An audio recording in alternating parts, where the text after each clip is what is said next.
Recuerden cómo está distribuido las válvulas: mitral, tricuspidia, la válvula aórtica, la válvula pulmonar. Las válvulas aórtica y pulmonar o válvulas sigmoideas están en la base del corazón, en la parte de arriba. Si nosotros académicamente vemos al corazón como un cono, la base estaría arriba y la punta estaría hacia abajo. Las válvulas de arriba de la base son las válvulas sigmoideas y la válvula de la punta, las válvulas auriculoventriculares. Ahí tienes las válvulas abajo, la válvula aórtica y la válvula pulmonar. Cuando están abiertas, produciéndose en la fase de eyección, y cuando están cerradas en la fase de llenado ventricular.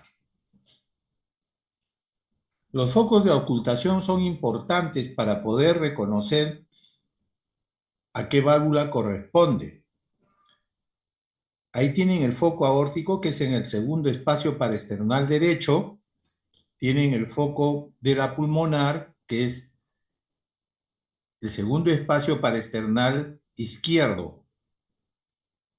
El color verde es el accesorio de Bell o accesorio aórtico. La parte celeste, en el cuarto espacio del lado izquierdo paraesternal izquierdo, es el foco tricuspidio, y el foco mitral está en el quinto espacio, línea medio clavicular izquierdo.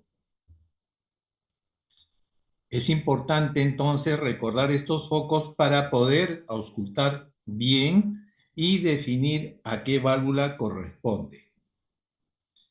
Esta es una pieza anatómica donde ustedes ven ventrículo derecho, ven la aorta, ven el ventrículo izquierdo y las paredes, tanto del septum interventricular como la pared posterior, la válvula mitral y la aurícula izquierda. Quédense con esta fotografía de esta pieza anatómica, porque ahora, con el estudio que es el gold estándar en las valvulopatías y en la cardiología en sí, que es la ecocardiografía, podemos tener un método con un corte longitudinal y poder obtener esta imagen. Esto, que es una pieza anatómica, lo podemos estudiar en forma real. Acá tienen esa imagen ecocardiográfica donde está el septum interventricular, la pared posterior, el ventrículo izquierdo, el ventrículo derecho arriba, donde están las flechas. Estas dos flechas es la línea donde está la válvula aórtica, y la flecha sola es la válvula mitral. La aurícula izquierda, por lo tanto, está a un costado. Ven las cuerdas tendíneas que están al frente nuestro y el músculo papilar. Prácticamente es similar a esta pieza anatómica. Entonces uno puede estudiar las dimensiones. Con la ecocardiografía yo puedo medir la cavidad ventricular, puedo ver el movimiento de las válvulas y puedo medir con el Doppler la velocidad del flujo que atraviesan por estas válvulas. Entonces, por eso es que el estudio se denomina ecocardiografía Doppler. Eco, que estudia las estructuras, ven las dimensiones, ven los movimientos, y el Doppler, que ve la sangre en su velocidad. Y esa combinación hace que nosotros podemos hallar el área de las válvulas a través de la ecocardiografía.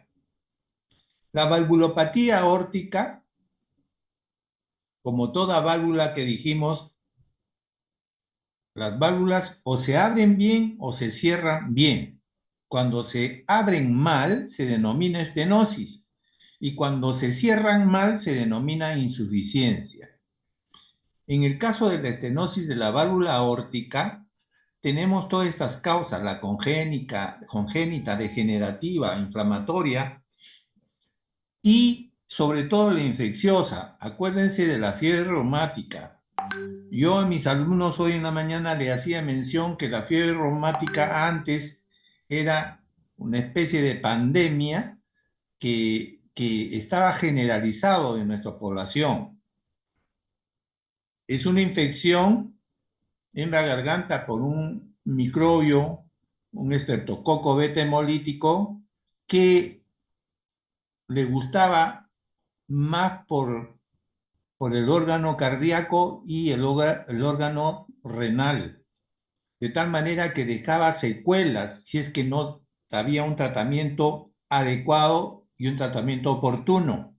Y había bastante valvulopatías que se veían en los pacientes, tanto niños, jóvenes como adultos.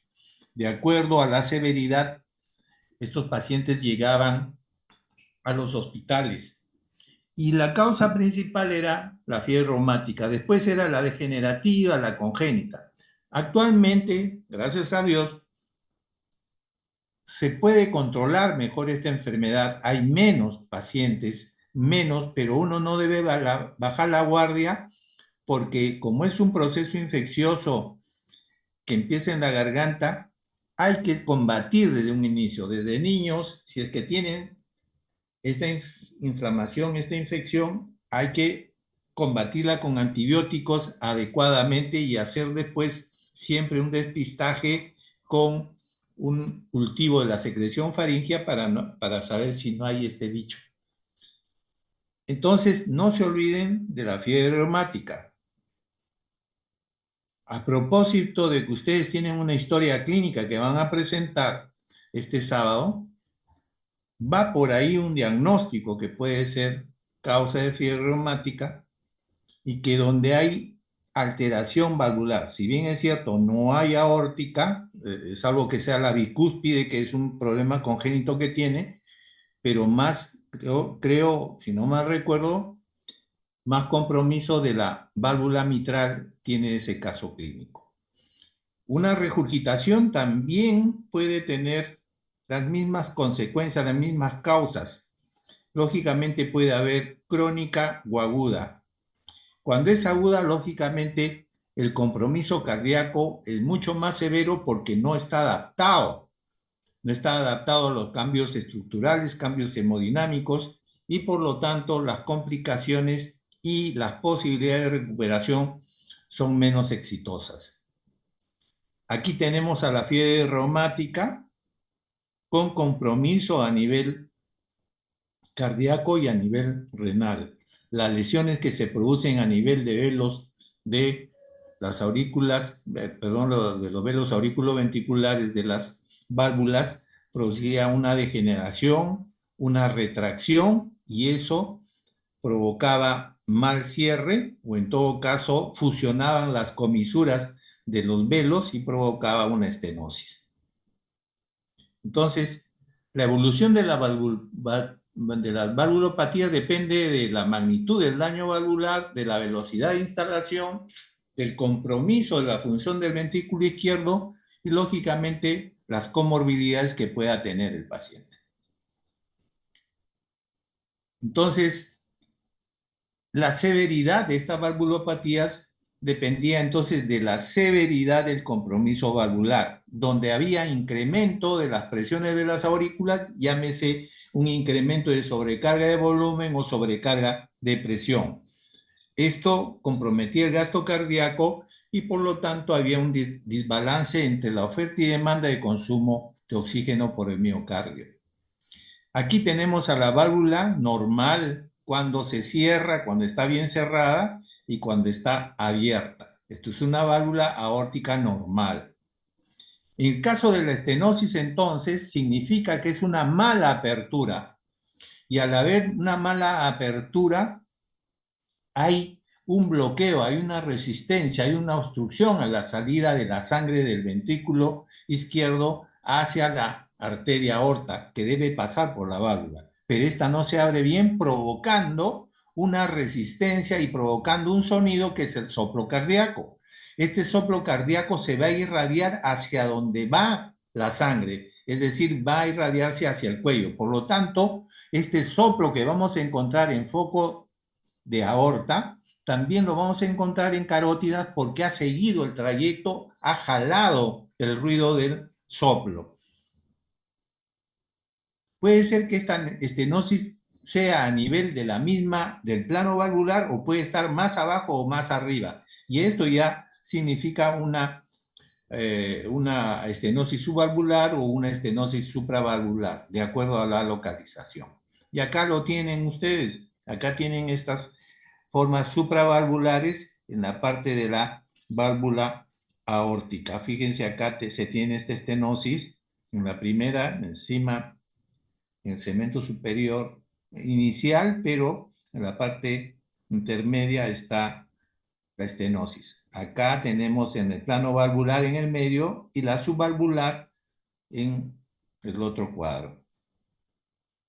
Entonces, tenemos compromiso de la válvula aórtica en cuanto a su apertura y esto va a provocar el soplo cardíaco.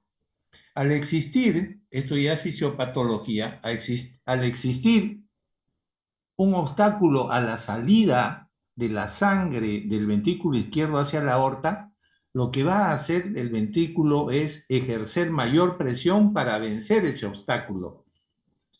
Y al ejercer mayor presión de este ventrículo, lo que va a hacer es fortalecer sus células, incrementar sus células, hipertrofiar la célula. Por lo tanto, va a haber hipertrofia del ventrículo izquierdo, porque tiene que ejercer mayor presión para vencer el obstáculo que tiene adelante. A esto se denomina sobrecarga de presión. Nuevamente, es importante estos puntos que son de evaluación para saber que aquí hay sobrecarga de presión y por lo tanto está dando hipertrofia ventricular. Y esta hipertrofia va a crecer a expensas de su cavidad.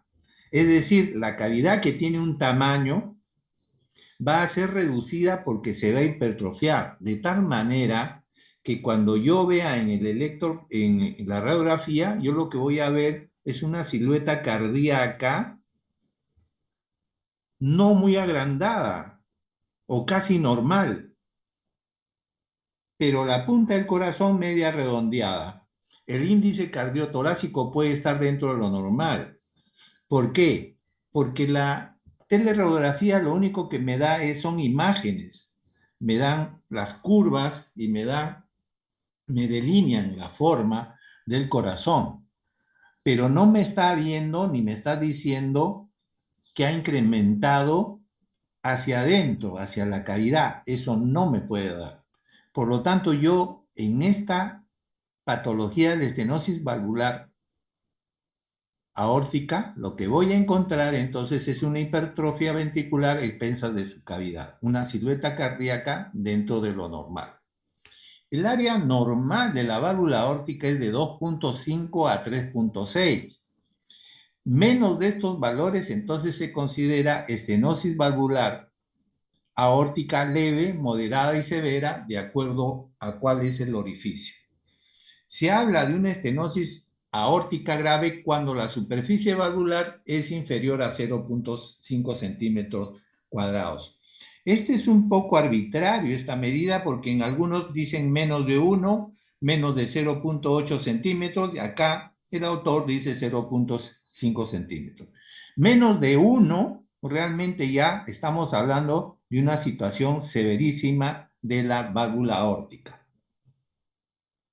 Entonces, la etiología de la estenosis valvular aórtica, como hemos visto, puede ser congénita, puede ser adquirida, como la fiebre reumática. En la actualidad, la estenosis, el más porcentaje que se tiene en la actualidad es la degenerativa, por aterosclerosis también.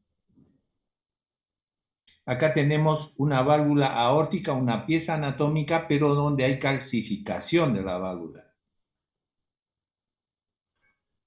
Dentro de la epidemiología, en los hombres es más frecuente que en las mujeres y en los adultos jóvenes predomina la bicúspide congénita. Acuérdense de su caso clínico que el paciente es un joven y además creo que encontraron en ecocardiografía una válvula aorta bicúspide, que eso ya de por sí es mala, puede desencadenar a ese nivel también endocarditis bacteriana. Entonces, la fisiopatología es la obstrucción progresiva de la eyección, aumento de la presión intraventricular, hipertrofia ventricular concéntrica y lógicamente puede llevar a una isquemia miocárdica. Cuando no está bien controlada esta estenosis, no se está actuando, entonces va a llegar que esta hipertrofia va a entrar en otra fase que es la dilatación, que es una fase tardía, pero ya más deleteria. Es una fase donde ya va a entrar en una insuficiencia cardíaca irreversible, donde el pronóstico del paciente es reservado, donde el pronóstico es malo del paciente, porque estamos en una fase muy avanzada.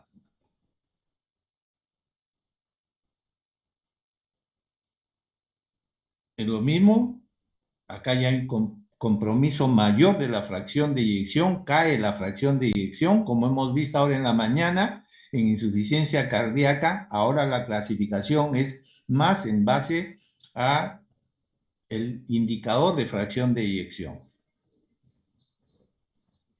¿Qué molestias, qué signos y síntomas puede tener este paciente? Se habla de muchos síntomas, dentro de ellos la angina de pecho. Una angina de pecho ya que es característico el dolor anginoso que se presenta en el esfuerzo, aumenta con los cambios de temperatura hacia frío, con las emociones, disminuye con el reposo y disminuye con el nitrito. Es cuando es una angina de pecho estable. Puede haber síncope o compromiso del sensorio en cualquier estado y puede haber disnea de esfuerzo, es decir, insuficiencia ventricular izquierda. Siempre los autores que han estudiado esto bien en semiología, sobre todo, mencionan esta triada clásica de la angina, síncope, disnea de esfuerzo. Y lógicamente esto conlleva la muerte súbita cuando hay comorbilidades asociadas. Pero lo que quiero decirles ahora es que muchas veces no hay esta triada completa. Puede haber angina de pecho, pero no puede haber síncope. Puede haber disnea de esfuerzo con síncope, pero angina muy leve o desapercibida. No esperen tanto eso, sino tienen que ustedes que integrar mayores signos y síntomas, comorbilidades, el grupo etario, todo eso hace de que uno pueda pensar que estamos frente a una patología valvular, más el examen clínico, por supuesto, ¿no? Pero si encontramos esta triada angina, síncope, disnea de esfuerzo, lo más probable es que estemos frente a una estenosis valvular aórtica. La angina típica de esfuerzo, reposo, asociada en 50% a la coronariopatía, ¿no es cierto? Ya saben ahí las características de la angina de pecho. Síncope, síntoma de mal pronóstico. Unos dicen que la insuficiencia cardíaca es un síntoma de mal pronóstico. Bueno, hay algunos autores que se guían por ese lado y hay otros por este lado. En este caso, el autor que tomó lo toma el síncope como un problema de más de hipotensión arterial o de no llegar buena bomba ventricular izquierda hacia órganos nobles como el cerebro.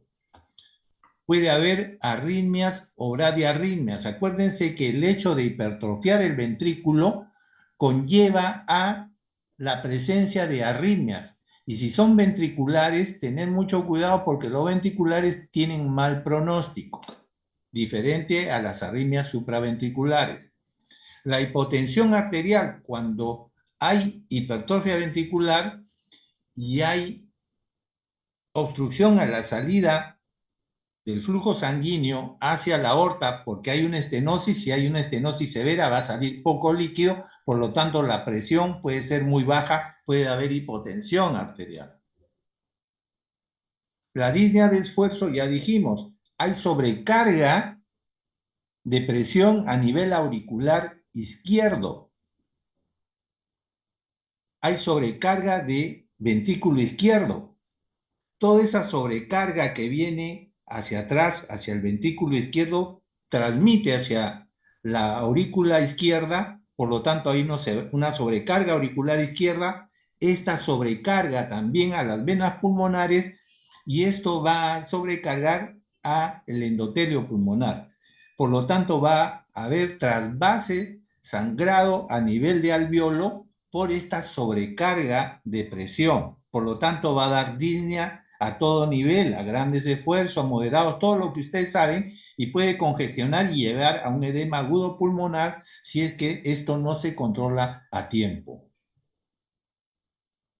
Los pulsos carotídeos entonces están disminuidos. ¿Por qué? Porque al haber una obstrucción de salida, va a disminuir la presión, va a disminuir el pulso a nivel periférico, es decir, la onda va a llegar muy atenuada de tal manera que cuando percibamos el pulso va a ser muy poco intenso y rápidamente con caída del colapso del pulso. Por lo tanto, esto se denomina parvus tardus. Parvus tardus es la identificación de este tipo de pulso en el caso de la estenosis valvular aórtica. Hay un desdoblamiento del segundo ruido. Existe el soplo sistólico áspero, es muy grueso, es como si raspara un cuero, más o menos, es el soplo sistólico áspero. Y se irradia al cuello porque sigue el trayecto hacia donde va el flujo y va hacia el cuello. Entonces, por lo tanto, puede encontrarse una buena intensidad de soplo a nivel de foco, válvula aórtica y además del cuello y en la fosa supraesternal. Entonces, el electrocardiograma puede mostrar hipertrofia ventricular izquierdo y la válvula calcificada si es que el paciente es más añoso, puede encontrar la válvula calcificada en los rayos X. ¿Qué exámenes tenemos? El electrocardiograma básico, radiografía de tórax, ecocardiograma. Tenemos el ecocardiograma transtorácico y el ecocardiograma transesofágico. Tenemos el cateterismo cardíaco. Cuando los previos no me dan muchos resultados, puedo ir a meter un catéter por la arteria, irme hacia el lado izquierdo y soltar una sustancia de contraste que se ve y se dibuja en un televisor especial y uno puede hacer mediciones para ver cuántos de fracción de eyección tiene. Esto se hacía antes. Lo tenemos acá indicado porque es una alternativa cuando lo demás ya no me da con exactitud. Entonces me voy al cateterismo, pero sabiendo que el cateterismo es un método invasivo y que lleva a mucho riesgo por contaminación o por ruptura de vasos o por producir arritmias. Tenemos también los estudios a través de la tomografía computarizada y la resonancia magnética que nos puede dar mayores datos.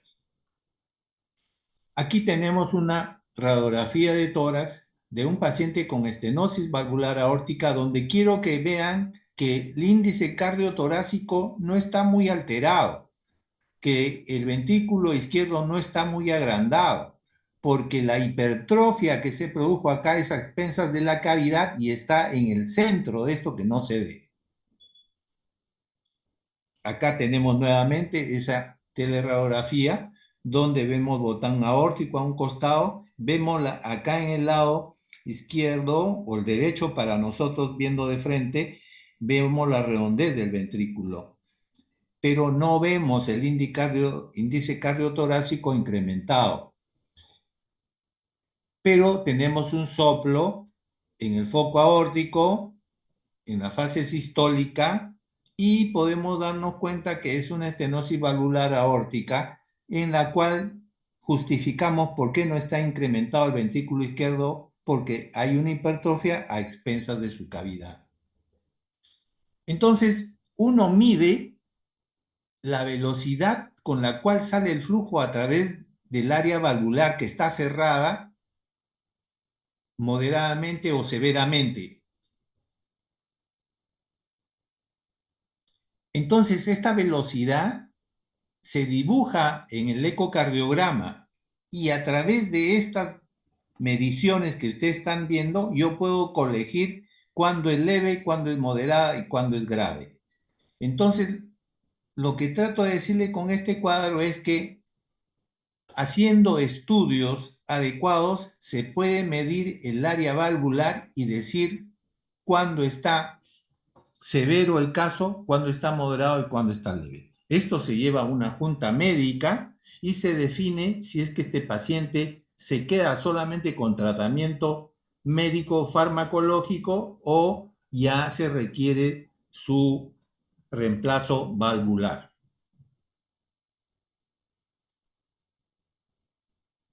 Acá tenemos otras mediciones. En base a las mediciones de las velocidades de flujo que pasan por la válvula aórtica, se puede determinar el área valvular y en base a esta área que está en centímetros cuadrados aquí a la derecha, yo puedo decir está en moderada severa. Tratamiento. Entonces, dependiendo de su gravedad, vamos a hacer el tratamiento. Siempre iniciando con el tratamiento no farmacológico, el tratamiento del régimen higiénico dietético, el tratamiento de cambio de estilo de vida. Nunca se olviden, eso es lo primero que hay que aplicar. Hay un tratamiento, si uno quiere ser ya más práctico en la actualidad, existe un tratamiento, además de lo lógicamente no farmacológico, existe la valvuloplastía. Así como hablamos en la válvula mitral, cuando había estenosis, metíamos un catéter con un balón y insuflamos para romper esa estenosis. Igual, acá se mete un catéter, se coloca al nivel de la válvula aórtica y se insufla. Se insufla varias veces hasta romper la comisura en la cual está cerrada, la boquita está cerrada y se rompe. Y al romper, lógicamente, va a sangrar. Por eso es que tiene todo esto un protocolo de seguimiento con anticoagulantes. Acá ven ustedes la radiografía, en radiografía, cómo entra el catéter y ese balón está ensanchando la válvula aórtica. Entonces, ¿qué hace? Si estaba mal abierta, lo abre mejor, lo abre totalmente y mejora la funcionabilidad. Pero no está exento de riesgo. Siempre puede haber complicaciones como arritmias, puede haber compromiso de trombos, etcétera, etcétera. Por eso todo es un protocolo y debe ser hecho con persona adecuada en un paciente adecuado. Acá tenemos una serie de prótesis de válvulas que se pueden colocar a nivel aórtico, ¿no? Esto ha ido cambiando a través del tiempo. Esta es una reseña histórica en el tiempo de cómo han sido y siguen diseñándose en la actualidad válvulas, de tal manera que ahora existe lo que se llama la implantación transcatéter de la válvula aórtica, que es el famoso TAVI, implantación de válvula aórtica transcatéter. Ya sin necesidad de abrir el pecho a través de la aorta y la arteria, va hacia arriba, hacia la aorta y colocan y sueltan ahí la malla y se despliega la malla y funciona la aorta. Entonces, esto está trayendo ahorro en insumos, tiempo, pero también no está exento de complicaciones y una de ellas es a veces el bloqueo auriculoventricular que produce y hay que colocar un marcapaso. Pero cada vez se está mejorando y el éxito es mucho mayor, así que con experiencia ya se tiene una alternativa sin poner en mayor riesgo al paciente. Lógicamente, todo tiene unas normas, unas reglas, no quiere decir que cualquier paciente es susceptible a poner esto, ¿no? Tiene que estudiarse bien en qué paciente es, cuál es el riesgo del paciente, en qué grado de severidad tiene la válvula para poder colocarlo. Y eso está en las últimas guías, como les mencioné, en las últimas guías cardiológicas de cada patología, sobre todo la valvular, está diseñada cuándo usar TAVI y cuándo no usarla. Este es el famoso TAVI entonces, la válvula, acá esta malla, esta válvula se despliega acá en esta válvula aórtica. Ustedes ven que la válvula aórtica acá a un costado está lesionada y se coloca y la válvula queda así, desplegada y funcional, ¿no? Y este es un gran avance porque ahorra bastante recursos y en tiempo es importantísimo que ahorra. El paciente sale rápido alta de su casa. Acá para decirles que hay todas las reglas de las indicaciones para TAVI. Ahí están las indicaciones.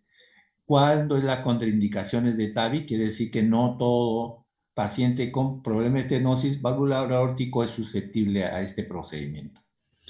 Cuando ya no se puede hacer ese tipo de procedimiento, se va al tratamiento quirúrgico prácticamente, donde ya acá hay que abrir el tórax y colocarle directamente la válvula, sacar la válvula anterior y ponerle una válvula, ya sea mecánica o sea biológica. Ya hemos dicho que la prótesis biológica son de tejido humano o de tejido de un animal, como puede ser el cerdo, que son menos o más compatibles con el ser humano y menos formadores de anticuerpos de rechazo. Por lo tanto, estas biológicas resultan buenas, pero en su duración pueden haber eh, perjuicio, digamos, en relación a la mecánica. Las mecánicas duran más, resisten más, son hechas de un material también que debe evitar provocar rechazo, pero sin embargo, al ser un cuerpo extraño puede producir trombos y para eso se usan los anticoagulantes. Ya vimos la valvuloplastía aórtica, que es la dilatación, y en este tratamiento se usan estas prótesis mecánicas. Cada vez salen sofisticadas, cada vez salen mejoradas y de diferentes estructuras. Aquí tenemos la prótesis biológica de un tejido biológico. Ahí fíjense cómo están colocando la prótesis en el anillo de la válvula aórtica y tiene beneficios, pero tiene también desventajas. Insuficiencia aórtica es todo lo contrario a la estenosis valvular aórtica. La insuficiencia valvular aórtica quiere decir que hay un mal cierre de la válvula aórtica. Por lo tanto, al haber mal cierre, va a escapar sangre, va a regresar sangre. ¿De dónde? De la aorta hacia el ventrículo izquierdo. Entonces, ¿qué va a haber ahí? La insuficiencia aórtica está dejando volver sangre de la aorta hacia el ventrículo izquierdo. Por lo tanto, va a haber una sobrecarga de volumen a nivel ventricular izquierdo. Fíjense, todo lo contrario al anterior. Acá hay una sobrecarga de volumen, mientras que anteriormente en la estenosis era sobrecarga de presión, acá va a haber sobrecarga de volumen. ¿Y qué va a pasar? Que se va a sobrecargar el ventrículo izquierdo y lo que va a hacer es crecer, dilatarse como un globo, como cuando le echan agua al globo, se dilata, pero va a dilatarse a expensas de su pared. Por lo tanto, la pared va a ser delgada del ventrículo izquierdo, pero va a ser agrandada también. Fíjense, ya con esto tenemos diferencia, porque a la hora de tomar una teleradiografía, vamos a ver la silueta cardíaca agrandada, el índice cardiotorácico anormal, a diferencia de la radiografía previa de la estenosis valvular aórtica. Por lo tanto, hay diferencia, una sobrecarga de presión, esta sobrecarga de volumen y diferencia en las radiografías. acá podemos ver cómo está regresando la sangre hacia el ventrículo izquierdo. Va a sobrecargar el ventrículo izquierdo, va a dilatar el ventrículo izquierdo. Al dilatarse el ventrículo izquierdo, al sobrecargarse de volumen, el anillo mitral puede también distenderse porque está dilatando. Entonces el anillo mitral, al distenderse, puede provocar una insuficiencia valvular mitral porque ya no va a poder cerrar bien. Pero a la vez también puede provocar insuficiencia mitral. Por lo tanto, puede provocar a nivel auricular izquierda una sobrecarga de volumen.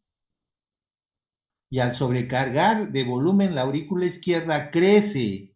Y al crecer puede romper y dar fibrilación auricular por crecimiento de la arquitectura. Pero al haber sobrecarga de volumen a nivel auricular izquierda, las venas pulmonares van a encontrar que la aurícula está llena, se va a congestionar también las venas pulmonares. Y esto va transmitiendo hacia atrás a las venas pulmonares y a los capilares pulmonares, dando lugar a extravasación de sangre hacia el alveolo y provocando también congestión pulmonar y provocando todo el síndrome de respiratorio de insuficiencia ventricular izquierda. Al igual que la estenosis valvular aórtica me produjo, esto también va a producir, pero el otro fue mecanismo de sobrecarga de presión, este es sobrecarga de volumen. Si esto sigue, entonces va a transmitir esta sobrecarga a nivel de arteria pulmonar y va a transmitir a nivel de ventrículo derecho sobrecargando, de tal manera que la insuficiencia ventricular izquierda producida por una insuficiencia valvular aórtica puede provocar una insuficiencia ventricular derecha cuando en el tiempo no se ha controlado o no se ha parado la evolución de esta enfermedad. Puede ser esto que también haya sucedido el caso de la historia del que tienen ustedes para el sábado. Pero además en esa historia me parece que encontraron una insuficiencia tricuspidia moderada, que ya es un problema también que probablemente puede ser reumático y que haya afectado a varias válvulas. Entonces la insuficiencia valvular aórtica es un problema de coaptación de las válvulas. Regresa sangre de la aorta hacia el ventrículo izquierdo. Acá tienen nuevamente en el esquema cómo a la hora de cierre escapa sangre de la aorta hacia el ventrículo izquierdo. Por lo tanto, hay una sobrecarga de volumen y hay un crecimiento ventricular izquierdo de mecanismo de dilatación. Ahí la prevalencia aumenta con la edad, es un poco de epidemiología, relación hombre-mujer 3:1 en los varones. Hay etiología aguda cuando hay una endocarditis infecciosa o por causas traumáticas. Lógicamente, cuando es aguda el pronóstico es peor porque el corazón no está acostumbrado a manejar volúmenes, presiones de un momento a otro diferentes. Entonces provoca arritmias, provoca insuficiencia cardíaca, etcétera, etcétera. En las crónicas ya dijimos, la reumática en ese entonces era lo más importante, pero yo lo mantengo acá para que no se olviden, porque todavía hay casos, pocos, pero hay casos y no debemos bajar la guardia. Esta válvula alterada provoca de que pueda existir endocarditis infecciosa. En los casos que hay válvula aórtica bicúspide, estos son susceptibles a infectarse rápidamente.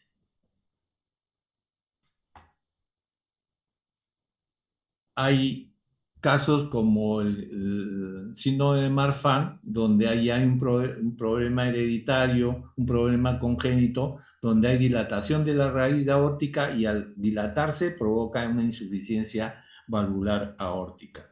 Disección aórtica por problemas de las capas intermedia y la íntima, puede haber una disección aórtica y aparte provocar una insuficiencia valvular aórtica. Antes, cuando había este problema de las infecciones venéreas como la sífilis, atacaba a la parte de la aorta provocando una aortitis y esto podría provocar un problema valvular también aórtico. Entonces, lo importante es saber que dentro de la fisiopatología la sobrecarga de volumen es lo que está acá actuando en mayor importancia a través de un mecanismo que es la regurgitación. La severidad va a depender del grado del volumen que regresa, del grado del área comprometida, cuánto deja pasar la válvula aórtica hacia el ventrículo izquierdo. ¿Cuáles son los síntomas? La disnea. Todo lo que hablamos en antes de la insuficiencia ventricular y que corresponde al lado izquierdo es la disnea de esfuerzo en todas sus expresiones, la angina de pecho, las palpitaciones, puede haber mareo, síncope, puede haber insuficiencia cardíaca, edema agudo pulmonar y por supuesto puede haber arritmia, ¿no?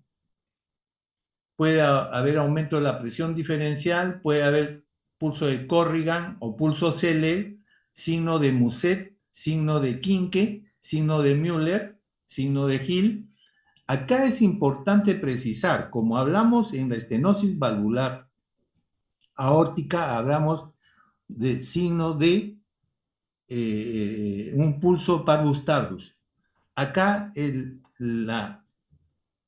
pulso es de Corrigan o pulso Zeller o pulso de martillo de agua. Si alguien le ha dicho el pulso de martillo de agua es rápido, intenso y colapsante. Por eso es que se denomina también pulso saltón.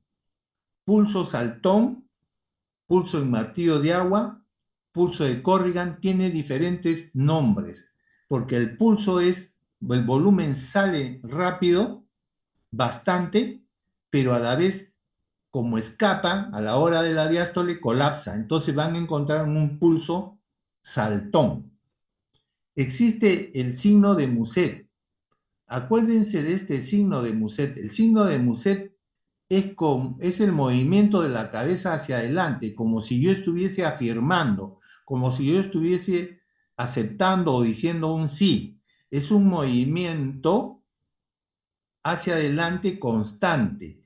Ese signo de Muset, ¿por qué? Porque el volumen de sangre que sale, es un volumen aumentado, pero a la vez colapsa rápido y es como el pulso saltón que les mencionaba, es un pulso colapsante y que hace ese movimiento. Cuando hay presencia de este signo de Muset, dicen los autores, porque hasta ahora no se ve eso porque ya uno puede controlar, no llegan tanto a eso los pacientes. Cuando se veía esto, hablaba de un grado de severidad cuando había presencia del signo de Muset.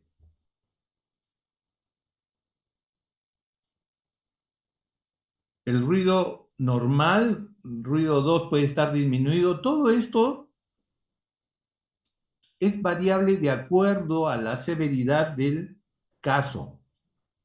Puede haber diferentes formas de escuchar los ruidos, pero de acuerdo a la severidad, la intensidad del caso. Lo más importante es que lo que van a escuchar es el soplo que va a darse en la fase diastólica y va a ser un soplo decreciente y que va hacia abajo, mientras que en la estenosis el soplo iba hacia el cuello porque sigue la línea a donde va el flujo, que es hacia carótidas y hacia callado aórtico. Acá esto más bien regresa, es hacia abajo. Entonces la irradiación es en la válvula aórtica, el foco aórtico, pero hacia abajo. porque está regresando, ¿no? Y se da en la fase diastólica.